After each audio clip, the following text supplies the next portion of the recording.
បាទជំរាបសួរពុកម៉ែបងប្អូននំពូមីងបងប្អូនអើយនេះឥឡូវនេះស្រូវនៅក្នុងស្រែនេះគឺងឹបអស់ហើយបងប្អូនរាំងនេះគឺរាំងយូរមែនទែនបាទនៅឆ្នាំ2026ខែ6ដល់ខែ7នេះអាចជិតចូលខែ7នេះគឺវាអត់ទាន់ប៉ះគ្លៀងតែម្ដងទៀតនិយាយទៅមិនមែនតែមួយស្រែទេគឺទាំងនៅខាងខេត្តប្រទេសមានជ័យគឺអត់មានគ្លៀងធ្លាក់ទេបងប្អូនជាកសិករមិនថាតែខ្ញុំថាតែគេទេបងប្អូនអើយឃើញស្រូវលក្ខណៈបែបនេះបើសិនជាអត់ម៉ូទៀតគឺដឹងតែចាប់ហើយអ្នកស្រែមានអីសង្ឃឹមទេ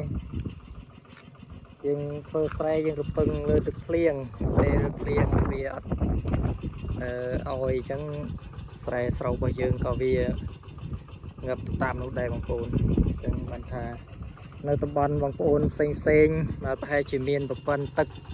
បន្លាយទឹកអាចស្រោចស្រពបានបាទធ្វើស្រូវ54 51សម្រាប់បងប្អូនជាកសិករដែលគាត់ធ្វើស្រូវវស្សារពឹងទៅលើស្រូវវស្សាតែមួយមុខនេះគឺវេទនាណាស់បងប្អូននេះបងប្អូនបានឃើញស្រាប់បើសិនជាស្រូវវស្សាมันបានផលហើយគឺមិនដឹងរពឹងអីទៀតទេបងប្អូនដាំដលងក្រោយពី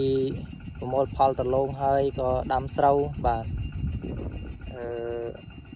ច្រូតស្រូវរួចមានដលងបាទតែឥឡូវនេះដលងក៏ធ្វើយូរទៅដីកាន់តាហិល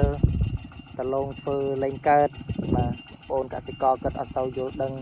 ពីការប្រើប្រាស់ជីថ្នាំកសិកម្មប្រើប្រាស់ជីធម្មជាតិឬក៏ប្រើប្រាស់ជីត្របាតឯផ្សេងទៅគាត់ធ្វើតាមលក្ខណៈយថាផលរបស់គាត់ទៅគឺឃើញថាវារៀងអត់សូវអំណោយផលបងប្អូនអញ្ចឹងនេះខ្ញុំគ្រាន់តែថតបង្ហាញពី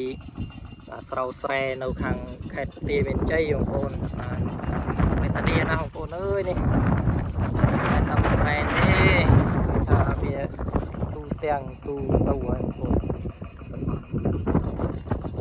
ហើយខាងតំបន់បងប្អូនមិនតែមិនបានប៉ះគ្លៀងតាមានទឹកមានអីហើយនៅបងប្អូនបាទហ្នឹងហើយខ្ញុំថតបង្ហាញប៉ុណ្្នឹងឯងបងប្អូនខាងខ្ញុំវាវេទនាចឹងឯងបងប្អូនអើយបាទសូមអរគុណ